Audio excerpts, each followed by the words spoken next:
now serves as the Associate Vice President of its Technology Innovation Office.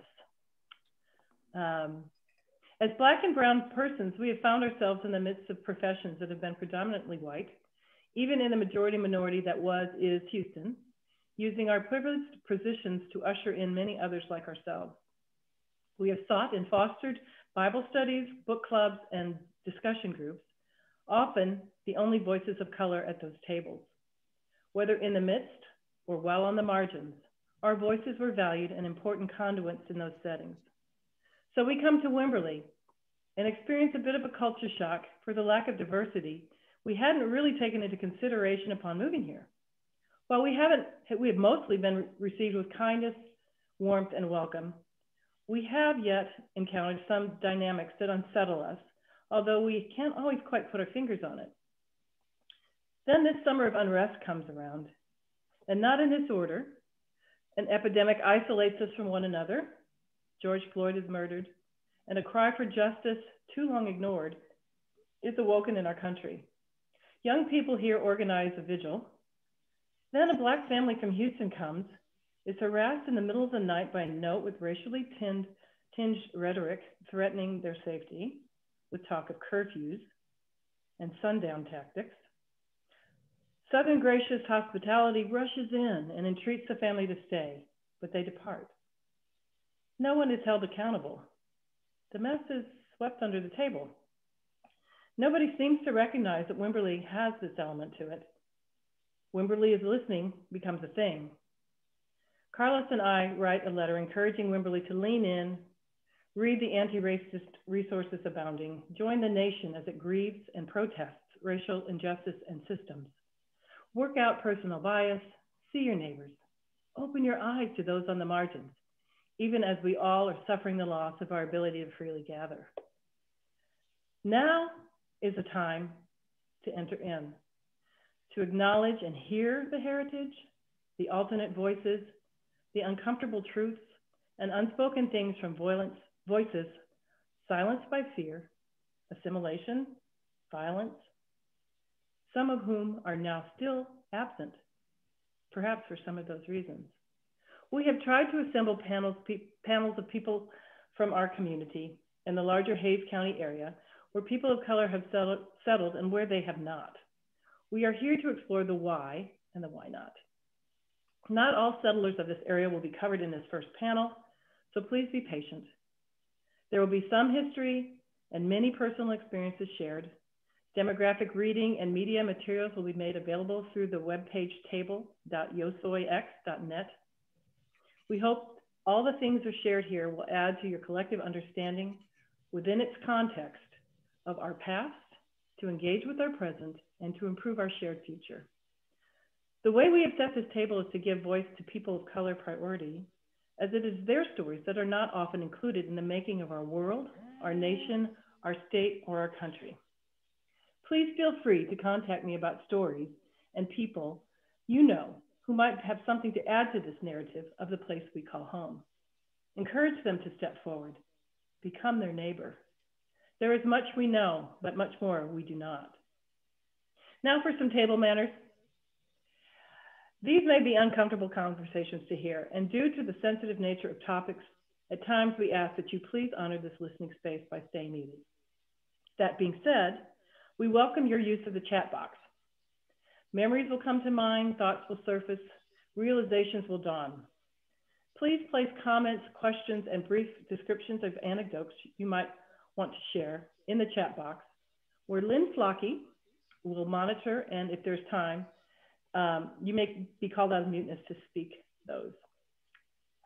There will be Q&A after each speaker as well. So keep those, just realize you don't have to think of all your questions or save them all to the end. Please consider your use of language, that your words be respectful, that no derogatory words, curses, or epithets are tolerated. Sensitivity, respectfulness, and civility is requested. As this is called Voices at the Table, we hope to have a place for you to share comments in future, as we anticipate that this is going to be a learning journey, and reflection and prompts between monthly calls may need a holding space. We're working on that. Dr. Martin Luther King Jr. said, "People fail to get along because they fear each other. They fear each other because they don't know each other. They don't know each other because they have not communicated with each other. Our lives begin to end the day we become silent about things that matter." On the eve of Martin Luther King Day Jr., Martin Luther King Jr. Day, it is a fitting way and a fitting day to start a conversation. So with that out of the way, let me introduce you to our first speaker. Linda Allan, or Linda Williams Allan, Linda Williams Allan considers herself a summer native of Wimberley, having spent every summer of her life along the banks of the Blanco River and Cypress Creek. Born in Louisiana, she spent most of her school years with a home in Saratoga, California, and a summer home in Wimberley, where her mother's family, the Malones, had owned land dating back to the 1920s. After graduating from Southern Methodist University in Dallas with a BA in English and from the University of Arizona with an MFA in creative writing, Linda moved to Wimberley full-time, where she raised her two sons, Malone and Cameron, worked for the Chamber of Commerce, wrote for the Wimberley View, and started Linda Allan Catering in 1991, and then Linda's Fine Food Restaurant in 2006 with the help of her late partner, Jimmy Ash. In 1986, at the request of the Village Library, Linda wrote a history of Wimberley entitled Wimberley, A Way of Life, using many of her newspaper interviews with a longtime Wimberley residents as her source material. In 1991, she started Linda Allan Catering and opened Linda's Fine Foods in 2006. She has watched Wimberley grow and changed over the years, and brings her friendships with family, with old friends and new friends alike to bear on her perspective of Wimberley, both past and present. So welcome, Linda. I'm excited to hear you tell of Wimberley, its origins, prospects, and personalities.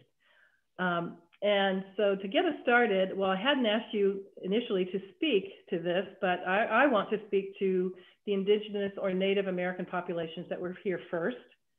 So I want to acknowledge their culture and lands upon which Wimberley was founded. And we'll be looking to include that perspective a little more in the coming months. But do you have any basic knowledge about tribal affiliations and ancestry here? Well, I think, you know, the first inhabitants of Wimberley, ironically, were people of color. They were from the Apache, the Tonkawas, the Comanche, Chickamauga, and Wichita tribes. And they were here before any white men walked this land. I live on the point where the river and the creek come together, and, you know, when it rains, we find arrowheads. It was a very popular spot with two bodies of water on either side. And, you know, I think there are a lot of places in Wimberley that you can turn up Indian artifacts. The first non-Indian person that we know of that explored this area was Cabeza de Vaca, which I always thought was interesting, means cow head, head of the cow. He was Spanish, and he moved through a lot of this land and charted it and wrote about it. And the Spanish Padres set up missions along here, not in Wimberley, but in this general area. I think the first real settlers of Wimberley were the men and the women that came from the southern states, Tennessee, Kentucky, Alabama, Georgia. They were mostly of English, Scottish, Anglo-Saxon backgrounds. They were not the Germans that moved into the New Braunfels area and the surrounding areas. And it's kind of interesting. You can see the difference in the rock work. You can see the rock work behind me. That's very much a Wimberley style of rock work. Very different from the German style. You know, you've probably heard about the men that came through: Stephen F. Austin, Sam Houston, James Bowie, Davy Crockett. These were movers and shakers. They recognized the potential of Texas. Texas was a wild, big area, and nobody had really laid claim to much of it, except for the Mexicans, and We all know how that went. Wimberley, which kind of got going with the first residents in probably the 1820s, was called Glendale to begin with. And there were very few families here. The ones that were here were pretty self-sufficient. Life was hard. The land was free. And they were taking advantage of the first Homestead Act, many of the first people that came here, when there were Spanish land grants. They were not wealthy. They were not the hierarchy of the Old South. So when they came here, they came with their families, covered wagons. They found a beautiful, beautiful valley with lush, tall grass, lots of wildlife. The cedars were pretty much confined to the valleys or the canyons. And they attribute that to the Indians burning it periodically to round up the wildlife that they use for food. And it was not overgrazing as it came to be later. So it was a different place that they came to. They say that the grass was belly high to a horse. These people wanted self-sufficiency, and they saw this as a good place to find it. I think what they probably didn't realize was that with all that beautiful grass, the soil was actually very shallow, and there was limestone underneath it, which created problems a little ways down the road. But they were self-sufficient people, and that's what they were looking for. They didn't want anyone telling them what to do. They were gonna live on their own terms. They learned to chop cedar. They became mill workers. They ran cattle, made charcoal from the cedar, had big cotton fields, and they tanned leather. Whatever they could do to make a living in this area, they did. They were kind of an insular community. It was not easy to get here. Once you got here and decided you wanted to stay, you didn't take day trips to San Marcos. It was first called Glendale. And then when Mr. Winters moved in and built a mill, they called it Winters Mill. When he died, his son-in-law took over, John Coode, and it became Coode's Mill. And then in the early 1850s, well, no, William Winters came in the early 1850s. The last person to own a mill was Mr. Wimberley. And it became called Wimberley Mill. And then later the post office dropped the mill from the name and it became just Wimberley. There were other mills in the area, but I think that this was the main one. When in 1850, when Mr. Winters came through, there were about 8 to 10 families here. They were accustomed to Comanche raids. In the 1850s, on top of the Comanche raids, there was a grasshopper plague. After that, there were 3 years of drought, and then there was a flood.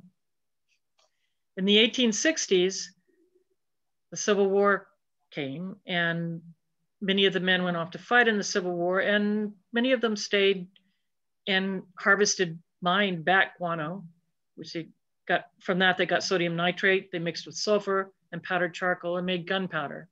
Resourceful. Not everybody was in favor of the Civil War. There was a community of conscientious objectors who lived near Little Arkansas and what is now the Halifax Ranch. And they dressed in bonnets and long gowns and aprons so that people from a distance would think it was a community of women. And there were a lot of communities of women where all the men had gone off to war. I always thought that was kind of interesting. That's great. After the war, more Southerners came through looking for land. It was cheaper. They were trying to escape what they had left behind in the South. There were several mills here. There was a burrstone mill, a grist mill, a molasses mill, a shingle mill, and a cotton gin. After the Civil War, when the men came back, they needed to find something to do. So a lot of them rounded up the longhorns that were at that point kind of running free and drove them down the Chisholm Trail. They left their wives behind in pretty primitive circumstances and their children. The wives learned to take care of the land and protect themselves from the Indian raids, which were still going on and were pretty violent from what I've heard. The mill closed in 1924. Mm.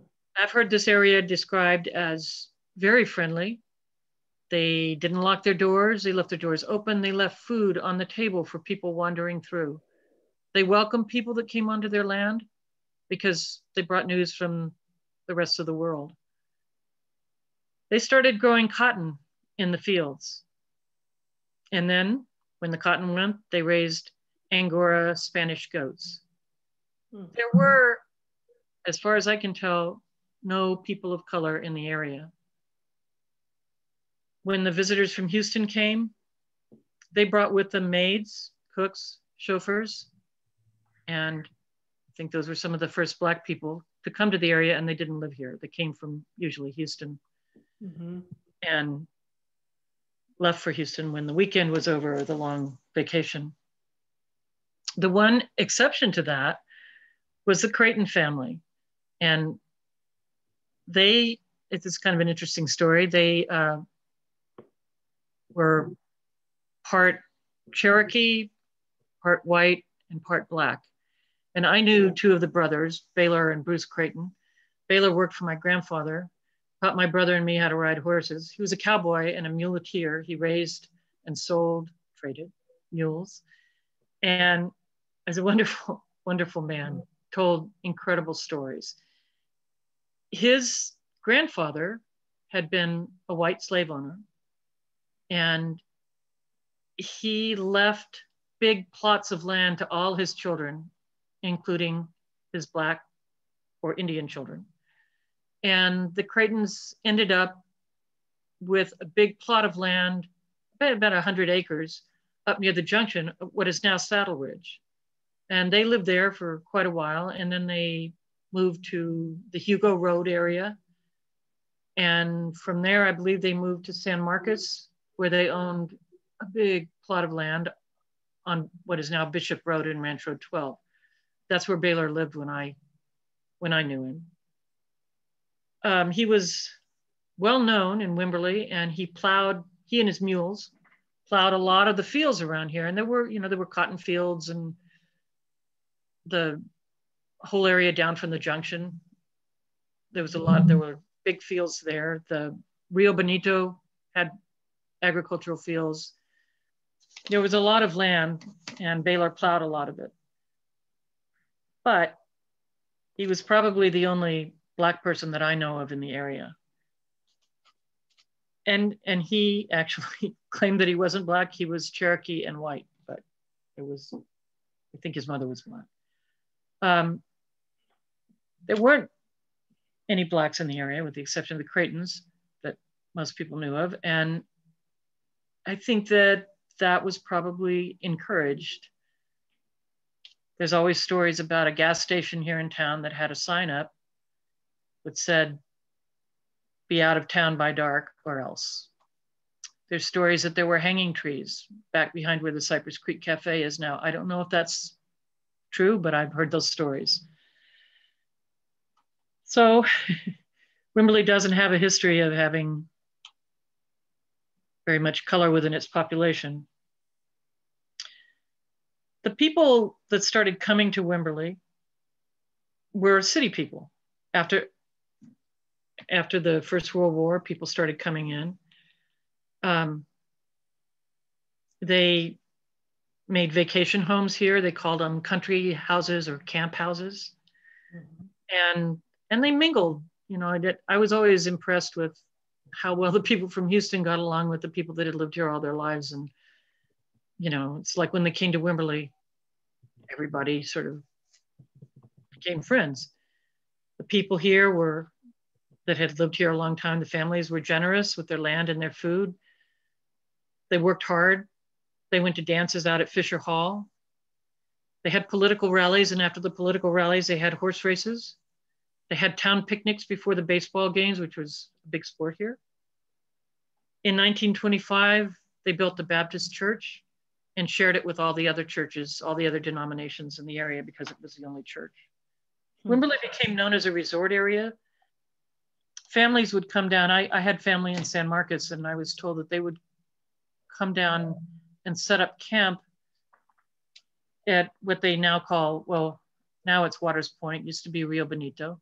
They would come with tents and carpets and furniture and set up these camps and stay there for weeks and weeks during the summer. It wasn't easy to get to Wimberley. Spoke Hill was one of the ways that you got to San Marcos, and it was a very dangerous road. They put bars of wood between the spokes to keep the carts from running into the horses when they went downhill, lost a lot of the wheels that way. The trip would take almost a day. So it wasn't a casual trip to San Marcos. You know, people didn't say, I think I'll run into San Marcos to Walmart or Sam's. And it was an undertaking. Wimberley kind of resisted change. It was hard to reach. It was pretty insular. They didn't get electricity until 1939. So, you know, they were governed by when the sun came up and the sun went down. They had coal oil lamps. In the 20s, people came from Houston, San Marcos, San Antonio, built their summer homes, rock, cedar, and screen. By then, of course, as I mentioned, there was a lot more cedar. And there were a group of people here called cedar choppers, who some of the families are still here out on the Mount Sharp Road. And they have plots of land. They all live together in kind of what they used to call hollers. The 40s were the war years. Wimberley was extremely patriotic. And the 40s also brought families to Wimberley like the Johnsons and the Wynns, Parks Johnson, Buck Wynn. They were well-educated, cultured people who wanted to live in the country and were dedicated to the community and helped build the community, I think, into what it is now. When the soldiers came back, they really wanted to find a way to make a living in Wimberley. They loved Wimberley. You know, seeing the rest of the world had not changed their opinion. The problem was there weren't a lot of jobs here. They said that the only jobs that you were able to count on were the county commissioner and the teachers. But they found ways. They became rock masons. They chopped cedar. They did anything they could find, and they would make like $1 to $5 a day. Job that paid $5 a day was a good job.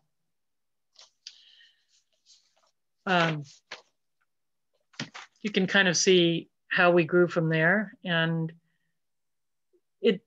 Wimberley is a unique community. There's a lot of different kinds of people in it. What we don't have a lot of still are people of color. Yeah, well, that was a really wonderful synopsis of kind of the founding of Wimberley. Thank you so much, Linda. I was wondering about any of the schools, like who built some of the first schools here? Did that not happen until the 50s or 60s, or was it? No, there were schools. There was a school out on Mount Sharp Road. It was called Olive. I'm not sure of the name, but so there were some small schools placed around the area. Mm-hmm. And I think that the first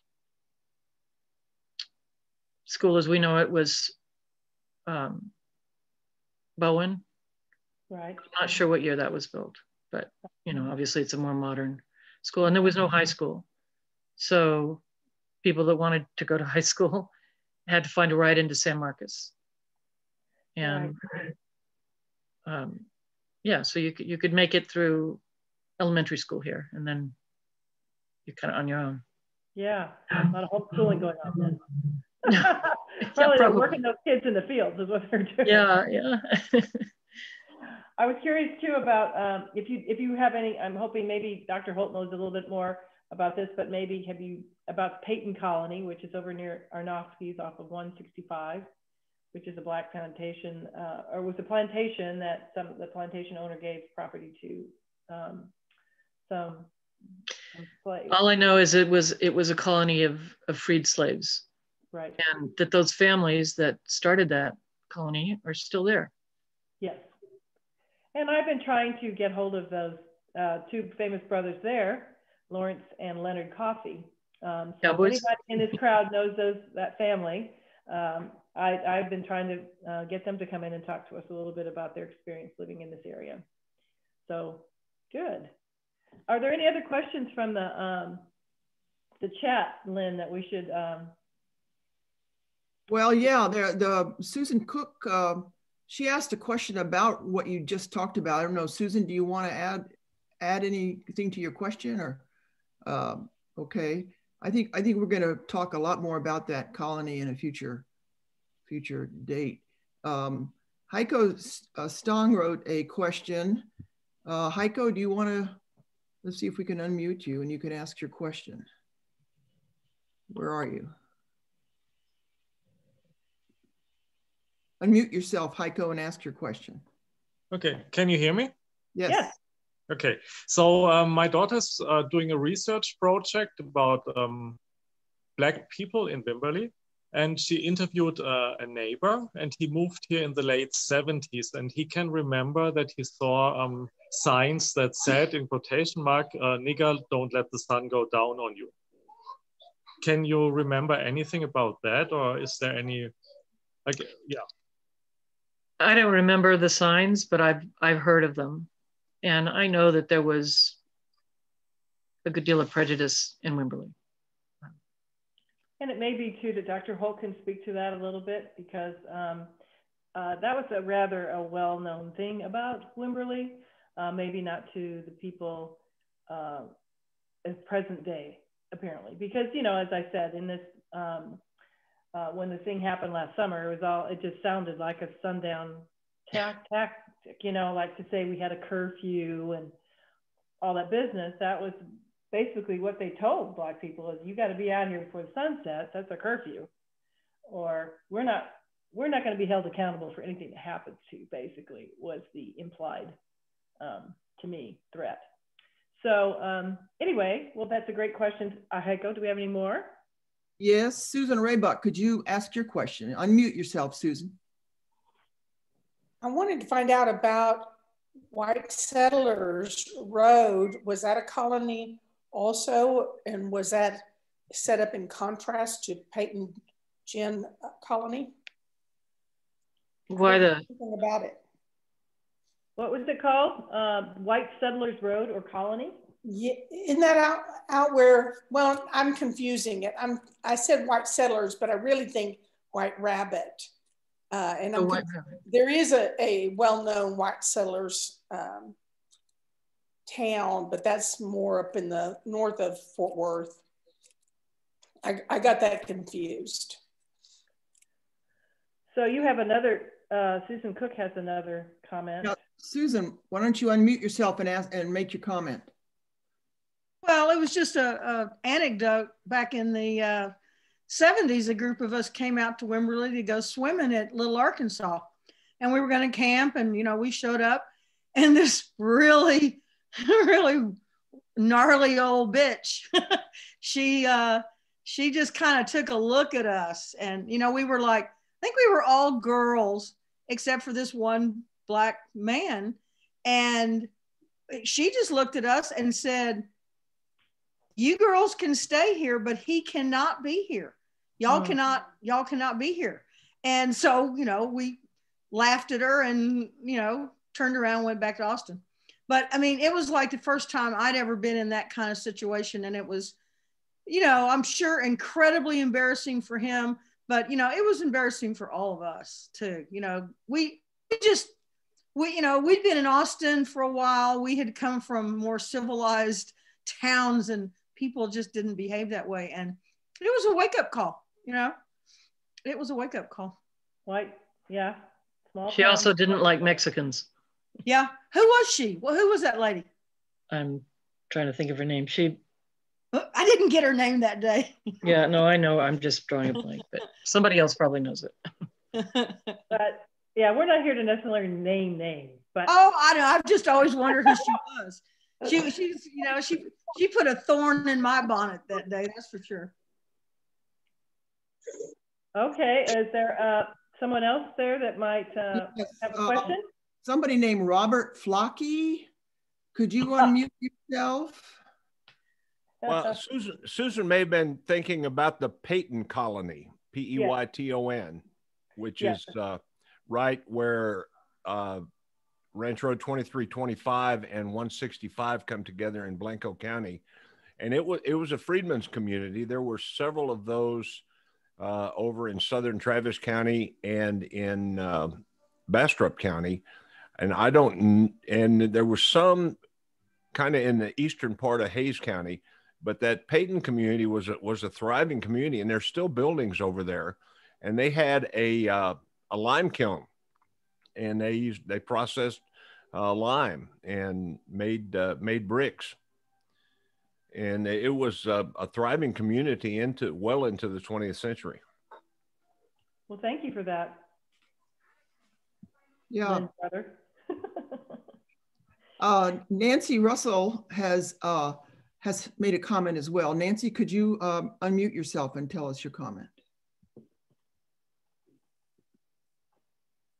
Nancy Russell, where are you?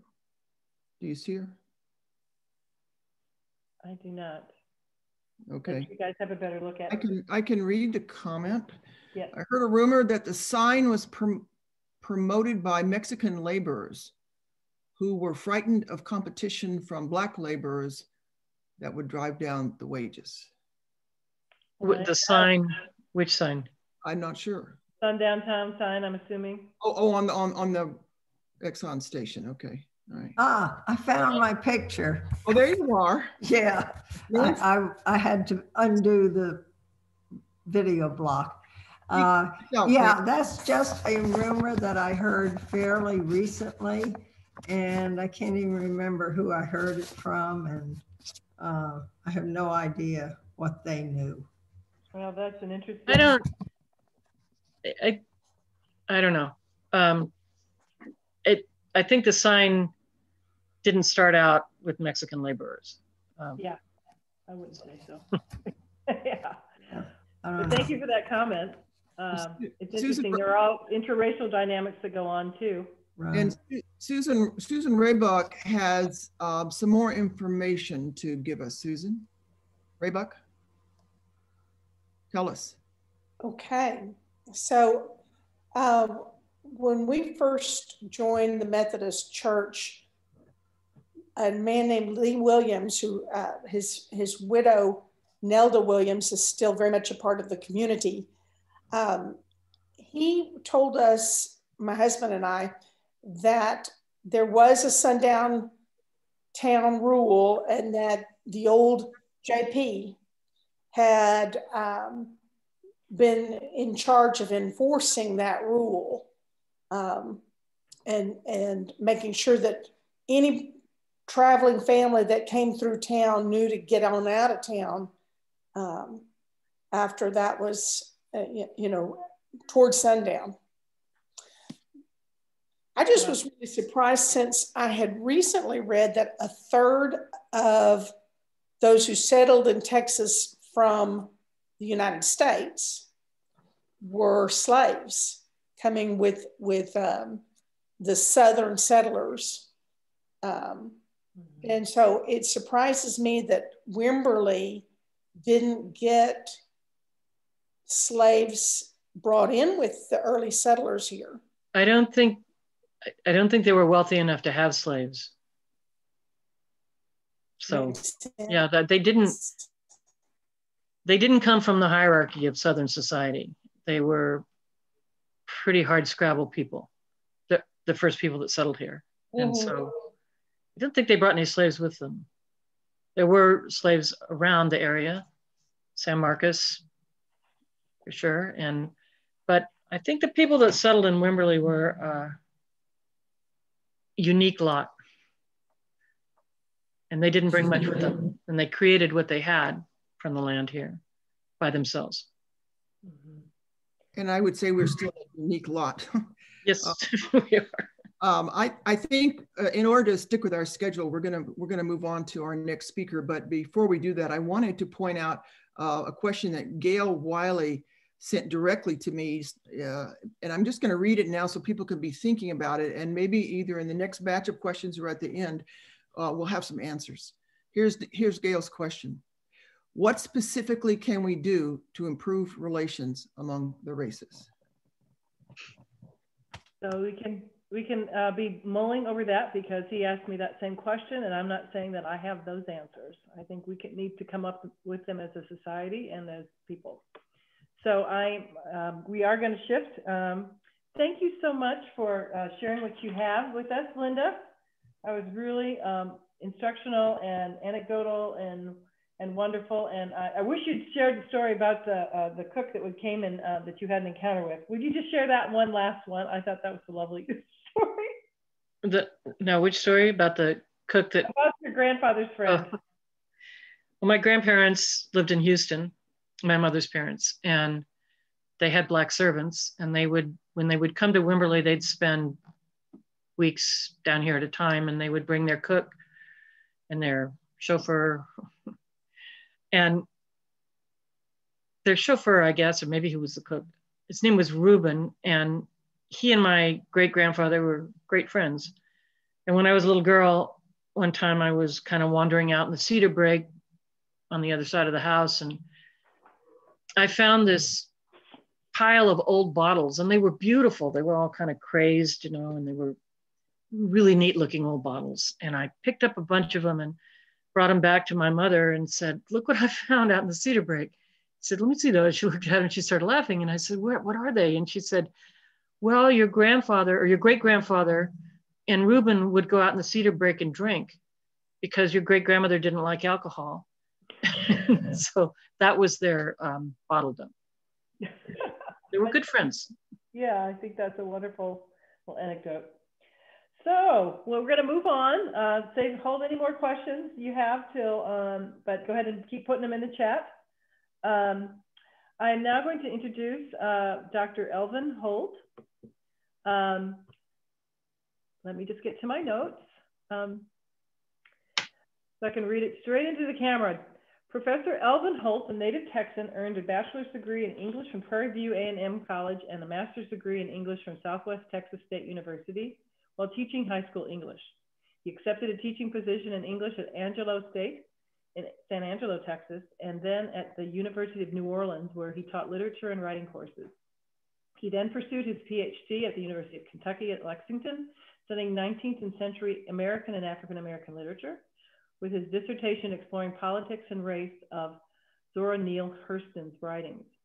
Dr. Holt just retired from his 37-year tenure at on the faculty of Texas State University, where he taught American and African American literature and composition, and developed a graduate courses focusing on authors from William Faulkner to James Baldwin, Flannery O'Connor to Colson Whitehead, amongst many others, and I will be asking him to suggest readings for our page. Professor Holt has published essays, reviews, and presented papers in notable academic, historical, and literary societies, and has co-authored a book about the Black theater in Texas. His current research focuses on the Harlem Renaissance and African American modernists. Dr. Holt has served for 11 years as board president for the Calaboose African American History Museum in San Marcos and is an archivist for the museum. He is frequently asked to present talks on local Black history for the San Marcos Public Library. He is also the collector of antique smoothing irons with more than 100 in his collection. You'll have to explain that one to some of us, including me. Dr. Holt, thank you for spending time with us this afternoon to share from your wealth of knowledge and firsthand history about the Black community in Hays County. Well, thank you. Sure. I also wanted to say, I'm glad you're here. Mm-hmm. I wanted to say that my first encounter with Dr. Holt was after the 7/8 incident and my letter, and I just started thinking about this, talking to people about these kind of lapses and what our collective understanding of racism might be in Wimberley. And so after reading my article and the articles that were in the paper about the incident this summer that I referenced, his first response to me was, well, why would a Black family want to vacation in Wimberley? Well, that's not something most people would say here in this town. And it would be instructive to know why it might have been his first thought. And it certainly makes for a good conversation starter So I hope we'll understand what spurred such a response in the coming conversation. Welcome, Dr. Holt. Thank you for inviting me. I do remember that incident with the Black family. And after I got the details, it did occur to me that I wondered, why would they want to go to Wimberley for a vacation?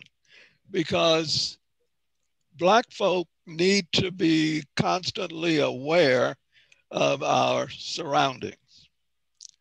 And I have lived in San Marcos since 1983. And I used to go to Wimberley on Saturday, on Market Day. I think the fourth Saturday in each month, Wimberley would host a gigantic market day, and I would drive down to look at all of the things that people had for sale. But now I didn't grow up in San Marcos. I grew up in a town called Bay City. Can you just hold on a second? Can you just hold on? We're having a problem with your, a little bit with your microphone again, I think. Can you hear me? We can hear you, but we're having that feedback issue. So okay, Carlos, you want to jump in and see what maybe we could be doing? Just a second. Is anybody else hearing that? Yes. All right, can you hear me better now? Do you have still the feedback? Yeah. Did you pull that closer to your face, I think? Or was it a, go ahead and speak. That's better. Oh, is that better? Yes, ma'am. Yes, sir. Okay, all right. If you can't hear me, raise your hand. I will. And we'll try to manipulate this a little better. Well, I was saying that I didn't grow up in San Marcos. I grew up in a little town called Bay City. And I'm a baby boomer. So I'm one of those individuals who can remember segregation from the old school. I went to an all-black high school, well, an all-black school from first grade to the 12th grade. And my first encounter with people who were not Black was when I was a senior at Prairie View. So I have a perspective from the rigidly segregated community to a fully integrated community. But still, I was a little bit surprised when I heard that this Black family had felt comfortable enough to go to Wimberley and, you know, just kind of act like that was a normal thing that Black folk did. But now when I arrived here in '83, Black folk pulled my coat, as we say in the Black community. They informed me about places where I should not go or where I should avoid. And as I said in my opening comment, Black folk in America need to be aware of their environment, because we can just in a second find ourselves in great conflict and in danger. And so I had been told that it's okay to go to Wimberley for Market Day, but certainly I wouldn't want to go to Wimberley and try to live there, you know, because in those days, there were no Black folk living there, or if there were Black folk living there, they were very few and far between. And sometimes Black folk are tolerated in a certain environment, and you have to be sensitive enough to know whether you are truly welcome or whether you're just being tolerated, because folk don't want to stir up any kinds of trouble. So I wondered on what theory did those Black folk from Houston think that they should just get up and go to Wimberley and, you know, have some kind of vacation and get away with no consequences, you know. I was very pleased to see that the Black folk understood that they were in danger. I'm told, I think the article said that people of good faith in Wimberley tried to convince them that they were not in any danger, that they would get the police, or they would, you know, guard their room or whatever. And I was thinking, nobody wants to go on a vacation under those kinds of circumstances. Yeah. They did exactly right by getting up, packing their bags, and heading home. Yeah. Now, this is not to say that everybody in Wimberley is bad. I don't think that at all. I have had friends, as we say, very good friends who lived in Wimberley. These were Caucasians who lived in Wimberley, and they were wonderful people. So this is not to condemn all the white folk who live in Wimberley. That is not the point.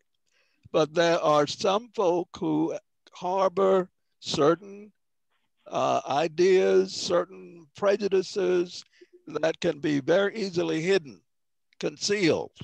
And so this is what that Black family experienced. Somebody felt that it is time to act. They were saying that those Black folk were too loud. And so they were invading their sense of propriety.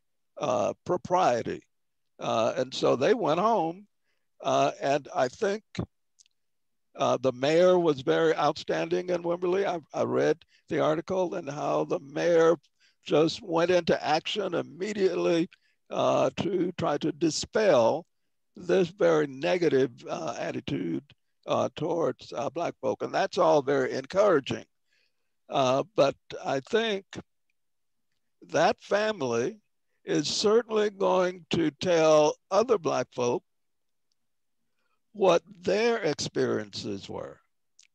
And when other Black folk decide on a place for a vacation, they're going to remember what their friends told them, you know. Yeah, and so that's going to make it very difficult for a town like Wimberley to overcome that kind of prejudice.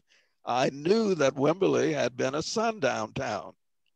My Black friends here in San Marcos told me that. They were telling me for my protection that I would not just idly wander into Wimberley thinking that I am welcome there. And this is how many of us older Black folk share with others. We say now, don't go here or don't go there. Now, I did teach at Angelo State University for 2 years, but when I got ready to drive from Bay City to San Angelo, Black folk who knew me told me where I should not stop. So you didn't have a green book. You didn't have a green book. I didn't have a green book. No. Yeah. And so they told me, now don't stop in this town or don't stop in that community because you are riding alone and you may not be welcome there, you know. Well, I have a similar story like that with my father, who drove from Nebraska out to Camp Pendleton to serve in the Navy, and he had to pretty much just drive straight through. He had no place for you to stay, and you always had to know someplace. You had to know somebody on the way to stay at their house, another Black person. That was the only way you knew. So that's not foreign to me in that regard. But tell us a little bit more about your experience of not only living in San Marcos, but there's a pretty vibrant Black community at some point in San Marcos compared to the other cities in Hays County.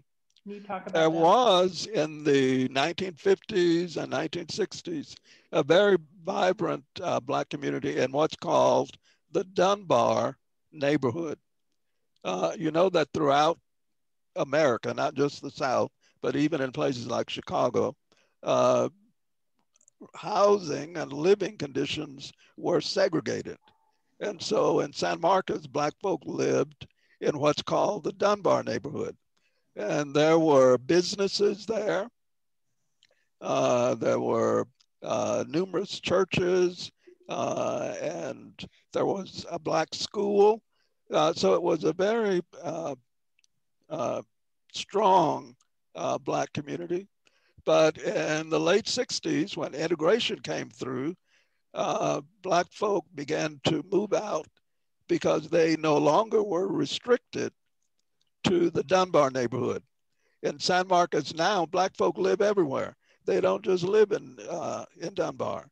And in fact, there are more people who are not black who are living in Dunbar now than you would have found in the 1960s or 70s.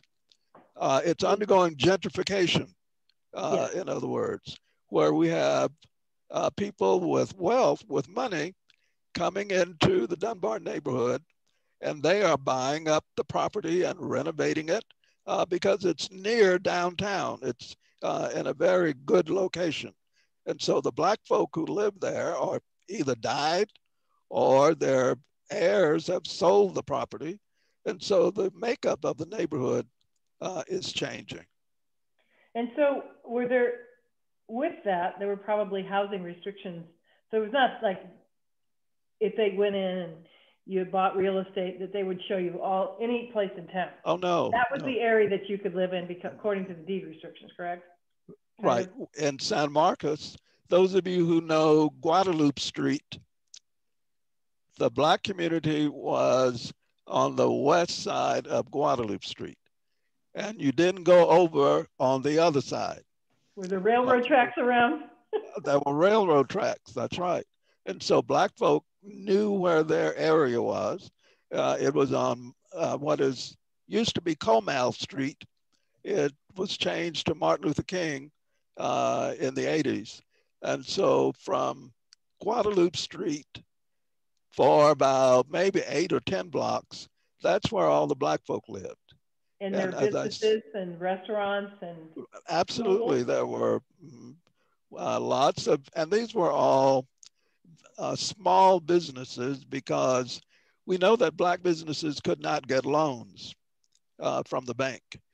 So all of the black businesses in San Marcos and elsewhere were usually just mom and pop, very small. They couldn't hire anyone. They had to be the one who's running the business because they couldn't get loans in order to expand.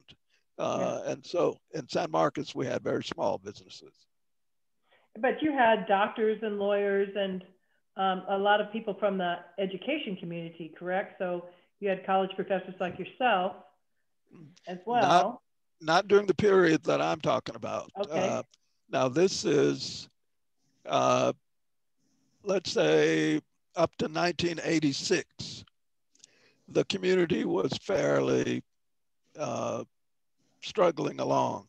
Yeah. But after 1986, just about, well, the school had been closed, and when the school closes, black communities suffer because the black school was like the black church. It was a key institution in the community. Yeah. And so when integration came, the black school closed.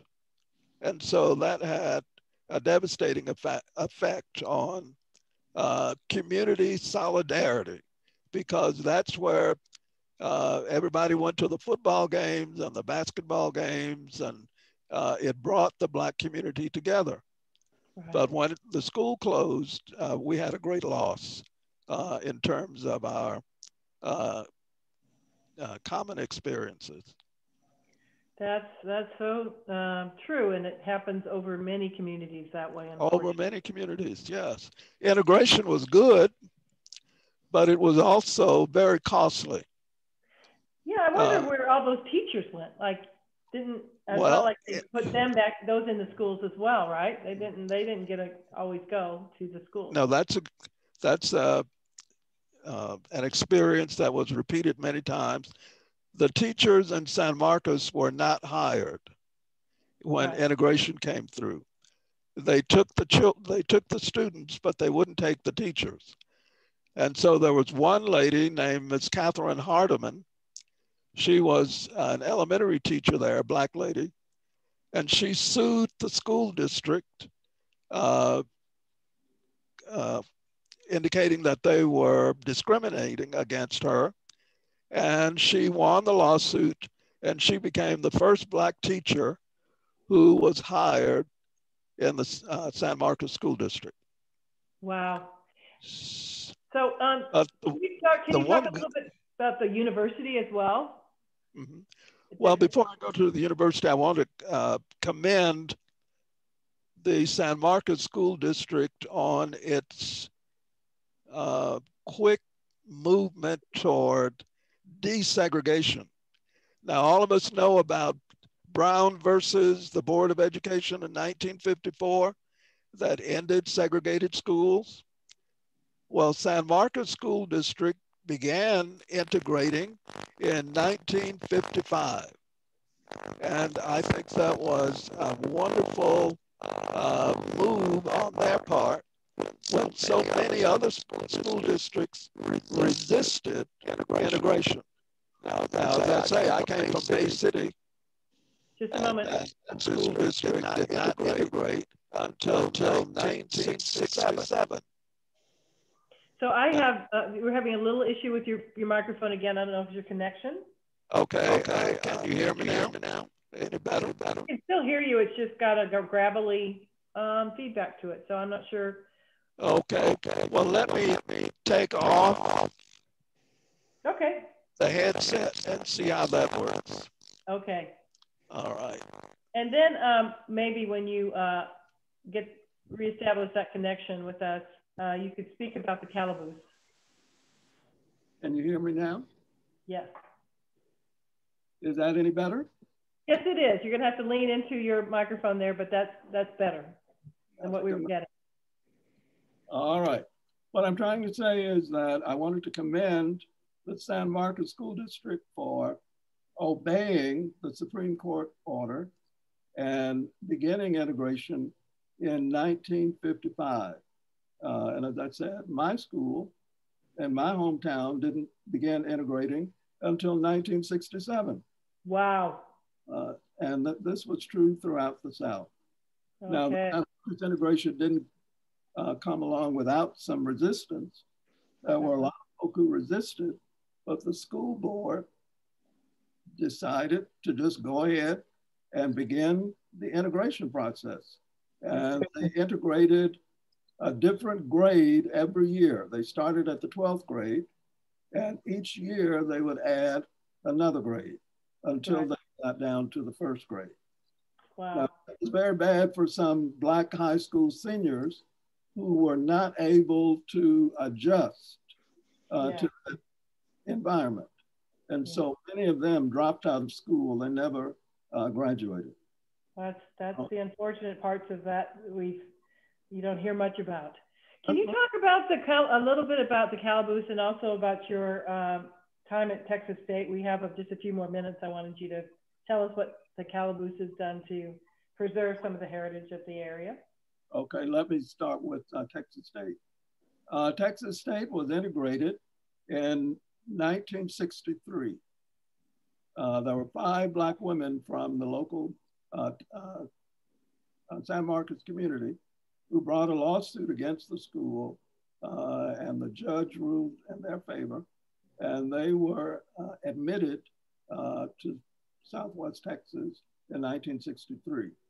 And I also need to commend the university because integration there went very smoothly.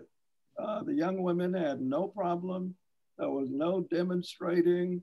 They were not at any risk for their safety. It just went off very, very smoothly. Now, they couldn't eat in the cafeteria and they couldn't stay in the dorm, but they lived in San Marcos, so that didn't matter to them. But they had a very smooth period during the integration. It was not like Alabama and Mississippi where people were killed. It was just like another day in Texas. Now, the museum was opened in 1997, and Mrs. Johnny Armstead was the founder of the Calaboose African American History Museum. And I have been on the board of directors since the beginning, and I am now the archivist rather than, I used to be the president, but we have a new president now. And I invite all of you, whenever you're available after the pandemic is over, to come to the Calaboose, and I will be happy to give you a tour. All right. I guess during COVID, you haven't been able to open it up very much. That's right. We've been closed. Yeah. Well, and here we come on Black History Month, and there's so much you have to share. That's right. I'm going to have a couple of reference materials up on our page about that I got from the San Marcos Sesquicentennial, where they had a whole book of historical synopsis, and so it gives a lot of information about San Marcos from various perspectives, and the Calaboose and you contributed to that.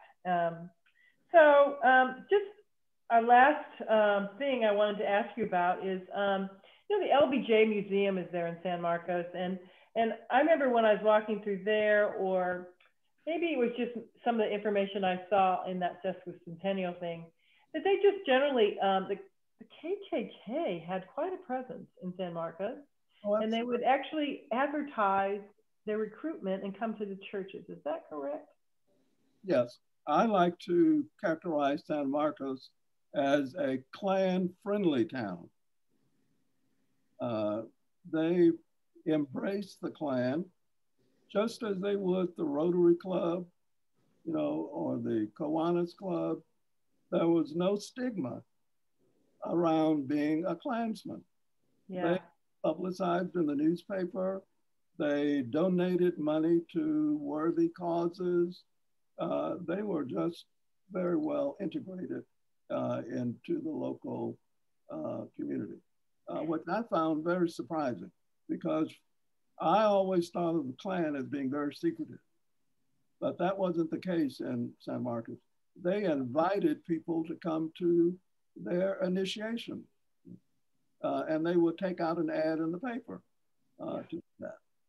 And then finally, in 1926, 20,000 Klansmen marched in San Marcos. Now just think about that, 20,000. And the population of San Marcos in the 1920s was certainly no more than maybe 8,000 to 9,000 people, if that many. But 20,000 Klansmen came to this city and conducted a march. And of course, the 20s was the heyday of the Klan.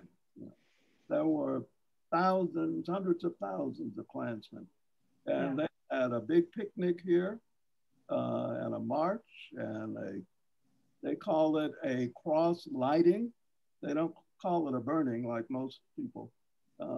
And it was a great day for the Klan. So did I see that there was something, they had some kind of article about that in the newspaper in San Marcos, like they were going to have an anniversary celebration of that?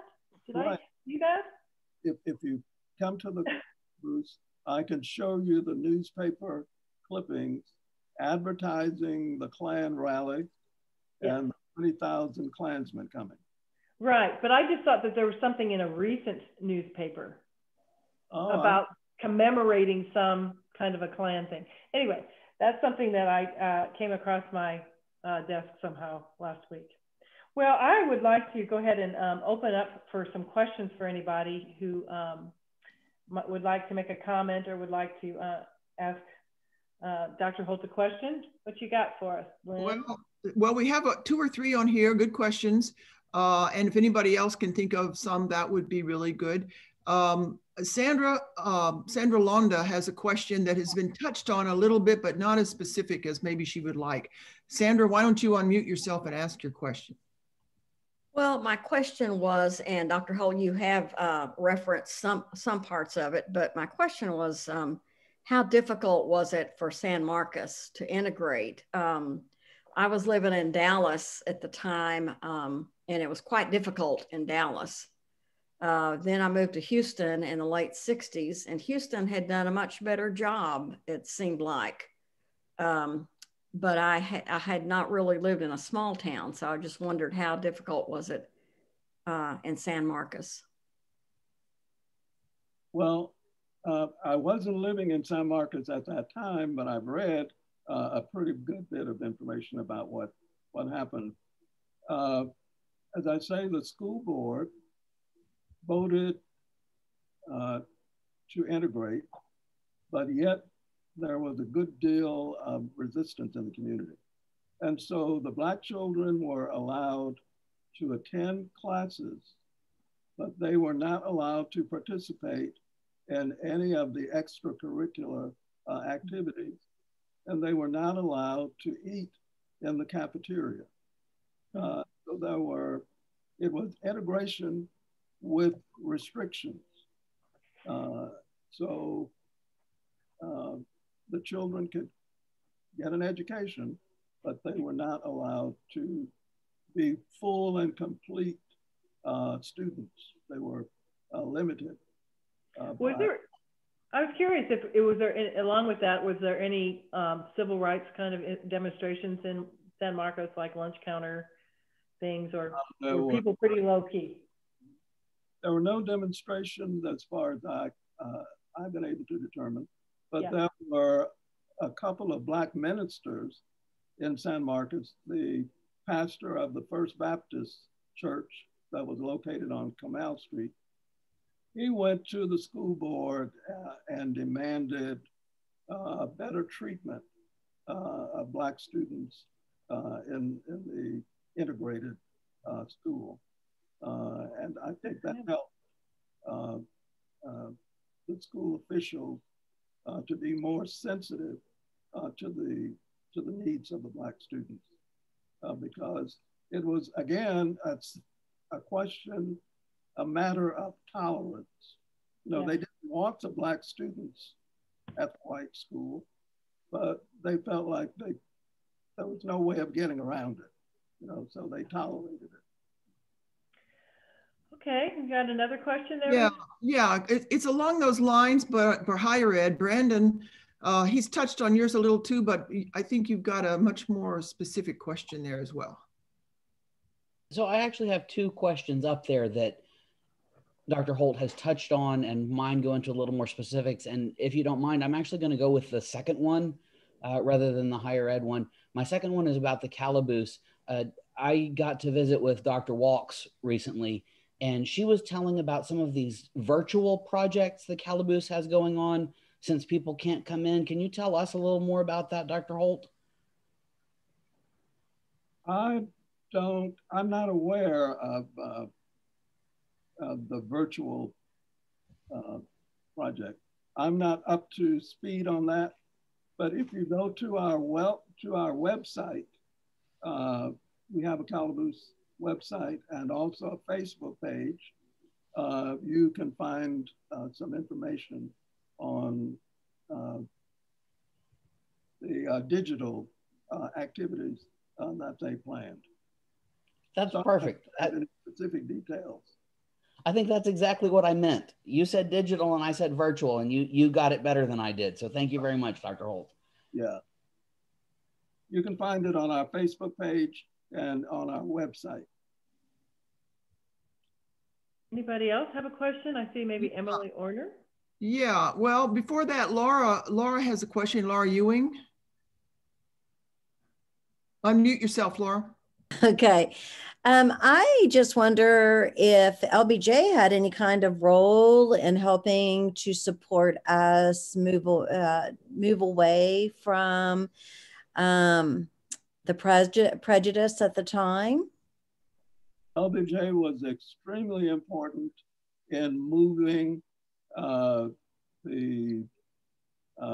is it we say these days, moving the needle, Yeah.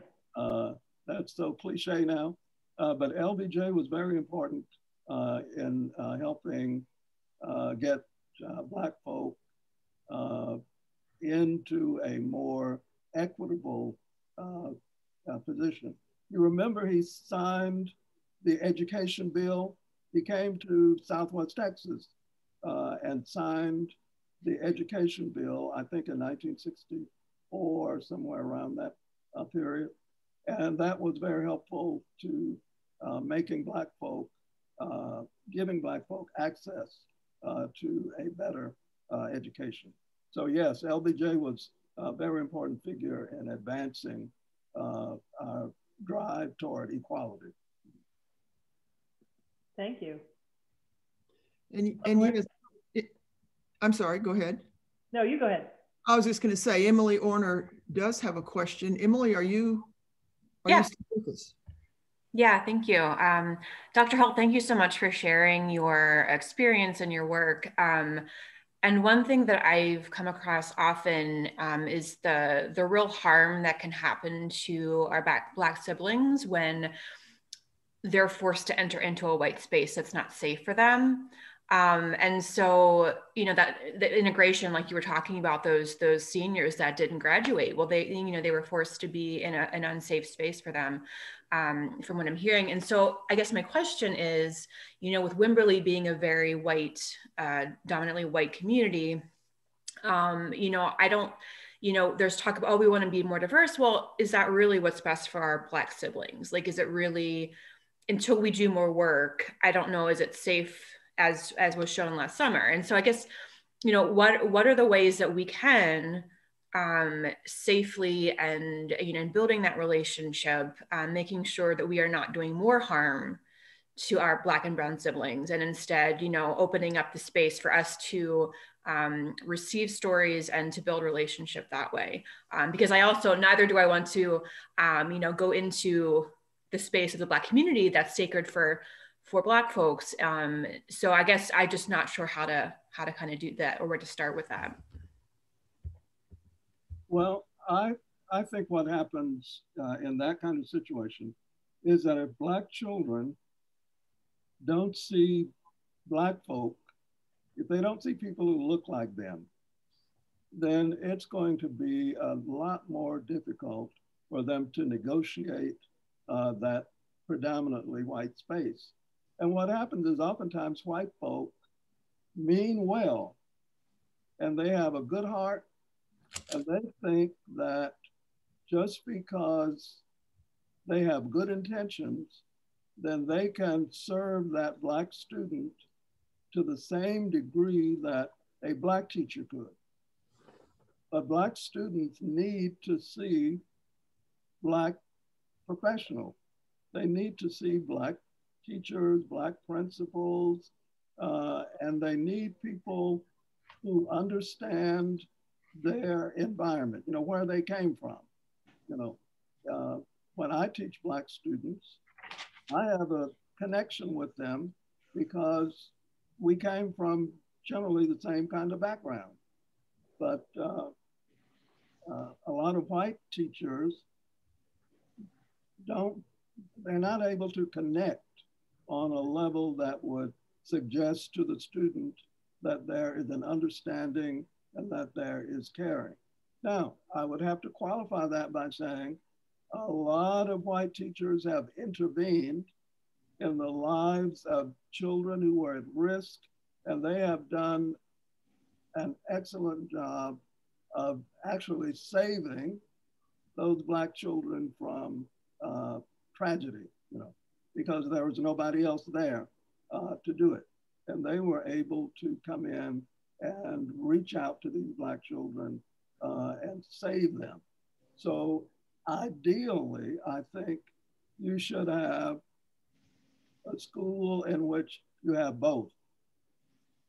Black children need to learn how to interact with white teachers and white professionals, but there should also be Black folk around as well.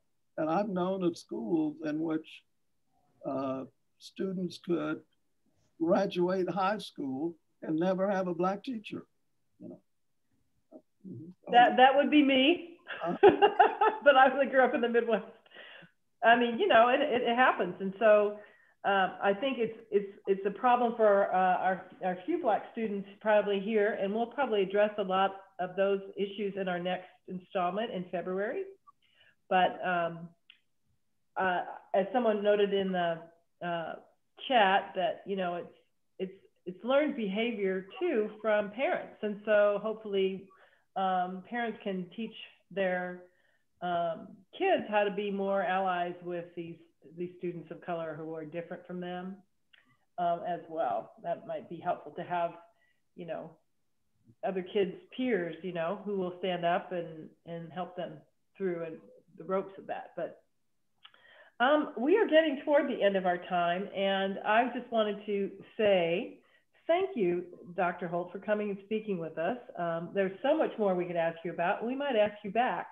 I don't know if there's another burning question in there, Lynn, but well, I did want to get since Gail Wiley, who has asked such good questions, he has a new question up there about Texas State, and Gail himself taught at Texas State, so I thought he'd ask his question.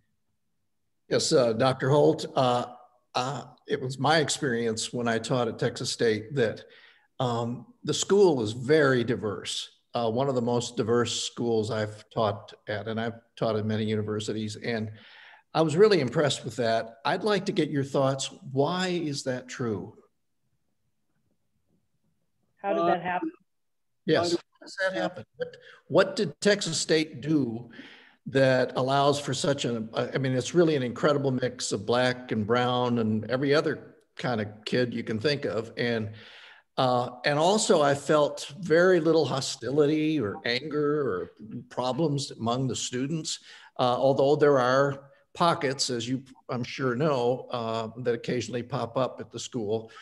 But in general, everyone seems to get along just fine. And I'm wondering what the school did to make that happen. I came in, I only taught there for 4 years, but I'm really curious to hear your thoughts on that. Well, I think Texas State has a very strong recruitment arm. I think, I don't know whether it's in admissions or wherever that is located, but they have Black folk who go out and recruit. And of course, Texas State is a Hispanic serving university, which is something that they work really hard to achieve. So I think they're very conscious of the need for diversity and the value for it. And they make a really good effort at maintaining that diversity. It is a Latino serving institution. My husband, that was something that was billed to him when he came onto the staff there. So it's pretty amazing, actually, that it just happened. But it also was a teacher's school initially, so a lot of people still kind of regard it in that way. So maybe the teachers of tomorrow are there, and maybe more Black and Latino teachers will be amongst them for those students that need to see them, somebody that looks like them. I mean, I can say in 12 years of Catholic schooling, I had one Black teacher. But that was Omaha, Nebraska. That wasn't Texas, where both my parents were raised. And so therefore they had many Black teachers because they were raised in your era as well, sir. So, well, thank you so much for speaking into this difficult space, a little kind of wake up call to people that, things weren't always as they seem in Wimberley. And I appreciate you bringing that perspective and your personal experience to the table today. Thank you very much. So our last speaker was unable to be with us because of an event that will be aired tomorrow.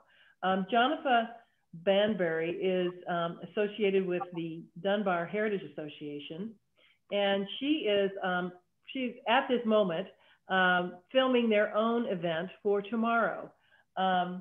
She is I have this written out. Where is this? It's part of the Dunbar, which organizes events around MLK Day, Black History Month, and Juneteenth in San Marcos. So tomorrow morning, they will be airing their annual event virtually this year at 11 a.m. It's usually a parade, and they start in the Dunbar district, and they lay a wreath near LBJ and MLK. And then they usually have a parade around, and it ends with an event. And that's basically how I got to know Jonathan last year, was while Wimberley was having its first annual MLK Day parade, which I was involved in. So was San Marcos. And I found out from someone here who's special, who was there in San Marcos, that there was a young man dancing. And this was Jonathan's son, and he's quite a talented young man. So most of you know I'm a former dancer. So that's how that conversation started. So anyway, if you go to the Dunbar Heritage website, you can see that event tomorrow if you want some way to express, you know, the celebration of MLK Day. And then they also have other community events for Black History Month. We will actually have our interview with her on a YouTube channel.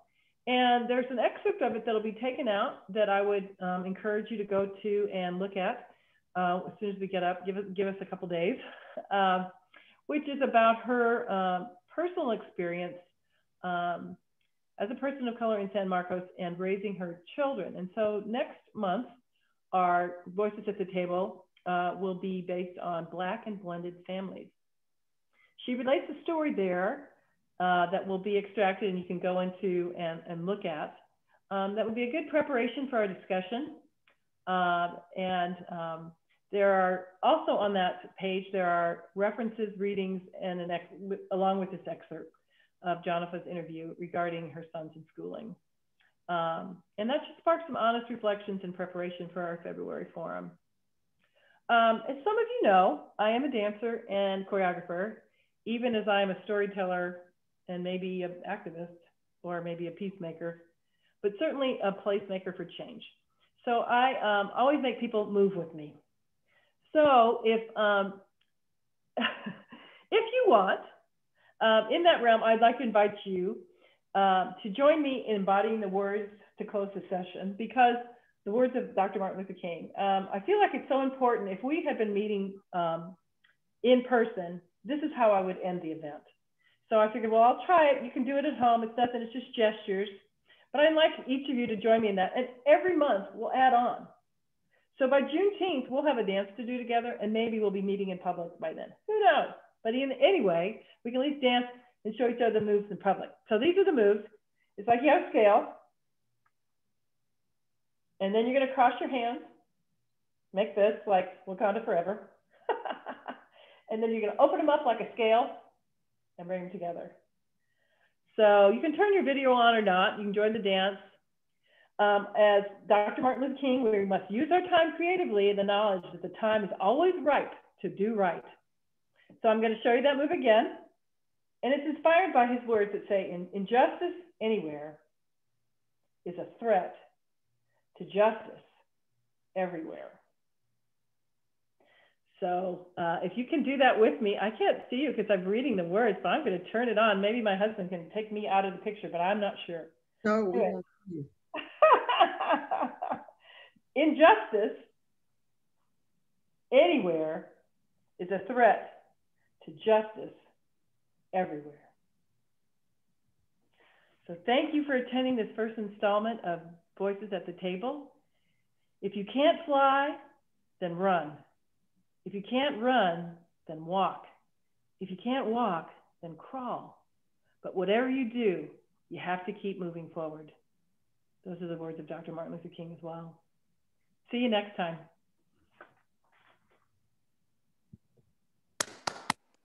Thanks, Sandra. Thanks.